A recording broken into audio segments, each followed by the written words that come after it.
Pedro Alfonso Martín es el presidente de la COE de Tenerife. ¿Qué tal? Pedro, buenas tardes. Estupendamente. ¿Y tú? Piden moderación los empresarios en época de inflación, pero justamente ahora cuando suben los precios parece lógico que los asalariados puedan también evitar llevarse el golpe más duro, ¿no? No, nosotros también nos estamos llevando un golpe duro, ¿eh? Nosotros no podemos repercutir el alza de precios ni el alza de salarios en los precios que tenemos porque el mercado y la economía está como está en una crisis importante.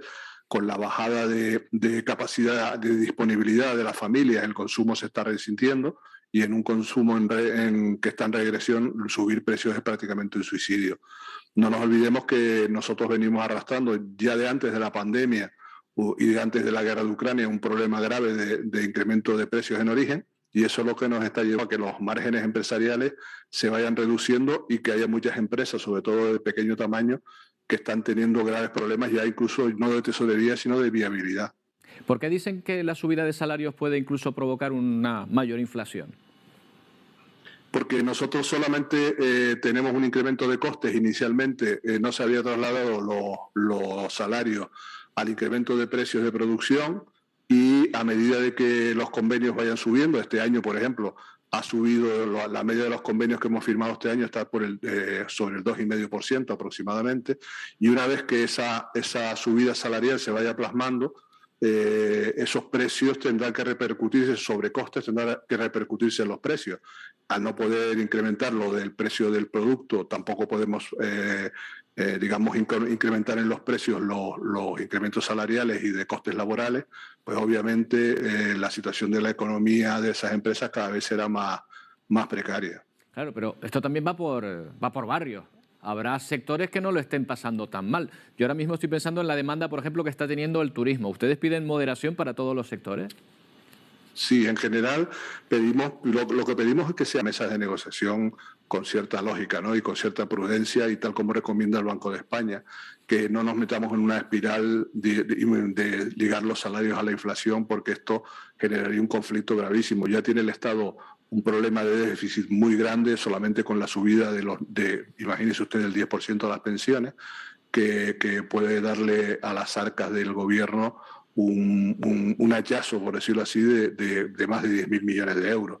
Esa situación no es deseable, las empresas tampoco podemos estarlas asumiendo, y fíjese usted que tenemos también sobre nosotros una amenaza, vamos a decir así, del Banco Central Europeo de que ya no está comprando deuda de muchos países, entre ellos España, y eso va a conllevar que los créditos que tenemos vayan a subir los tipos de interés a corto plazo. Los del Estado tendrán más plazo porque la deuda es más a largo plazo, pero las empresas, que además es el doble de la deuda del Estado, cada punto que suba estamos hablando de unos 20.000 millones de euros, más otros 14.000 para el Estado.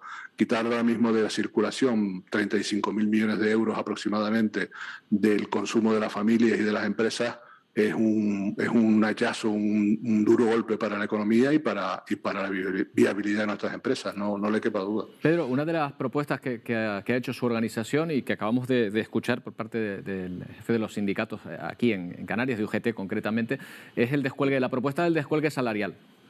Sí. ¿Esto creen ustedes que va a ayudar porque cada empresa puede negociar, o es una forma de debilitar la capacidad de negociar de los sindicatos en conjunto? Hombre, a veces los sindicatos se olvidan de que ellos apoyaron una reforma laboral en la que nosotros no estábamos muy de acuerdo, pero que en esa reforma laboral se posibilita que las empresas nos acojamos a cláusulas de descuelgue, pues por circunstancias económicas, técnicas, organizativas o sobrevenidas. Entonces, cuando hay derechos, los hay para los trabajadores, pero también para las empresas. Claro, lo que ocurre, le hago la inversa, la pregunta que le hacía al representante de UGT, pero la inversa. Claro, esta situación podría dar lugar también a que haya una mayor brecha entre las personas que más ganan, porque habrá empresarios que tengan mucha capacidad y otros no tanto, pero habrá muchos que sí, y las personas, al final, los asalariados, que verán cómo se merma su capacidad adquisitiva. Sí, y realmente vamos a pasar, o sea, cualquier crisis inflacionaria, y que hemos pasado cíclicamente de los años 90 con la crisis del petróleo, siempre ha tenido un serio revés en las economías domésticas y en las empresarias.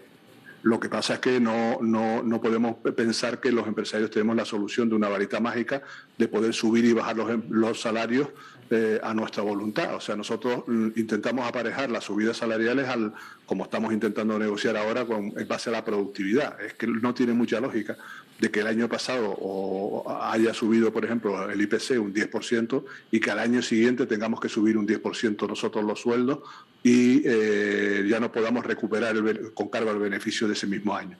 Por otro lado, yo creo que en estos momentos lo que tenemos que ver también es una cosa. Las empresas, sobre todo las pequeñas y sobre todo en Canarias, que también es un poco la gente que ahora mismo está pendiente de esta situación y que nosotros representamos, es que hemos tenido una subida bastante alta del salario mínimo interprofesional, que ya hay muchos sectores como el transporte, la agricultura, la restauración, que no han podido asumir del todo y que ahora esta subida que se acumularía nos llevaría a una situación complicada, a una situación de, como le decía antes, de viabilidad de nuestros proyectos.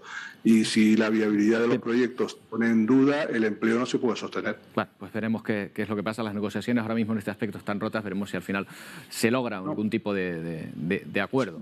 Si me permites, el matiz no están rotas. Nosotros no nos hemos levantado de la mesa. Lo que le hemos dicho a los es que tenemos que negociar con cierta base de futuro y no podemos estar negociando un tipo de subida que le ofrecimos el 3,5 y ellos rechazaron, sin que haya encima de la mesa la posibilidad de llegar a acuerdos. Claro, pero en un acuerdo interrumpido las negociaciones ahora mismo en este aspecto. En eso sí estamos de acuerdo, ¿no? La nevera, y lo que sí está claro es que en una negociación tenemos que ganar las dos partes. Bueno, pues veremos qué es lo que ocurre. Pedro Afonso Martín, muchas gracias. Buenas tardes. Un abrazo, muchas gracias a ti. Bueno, vamos a otro asunto.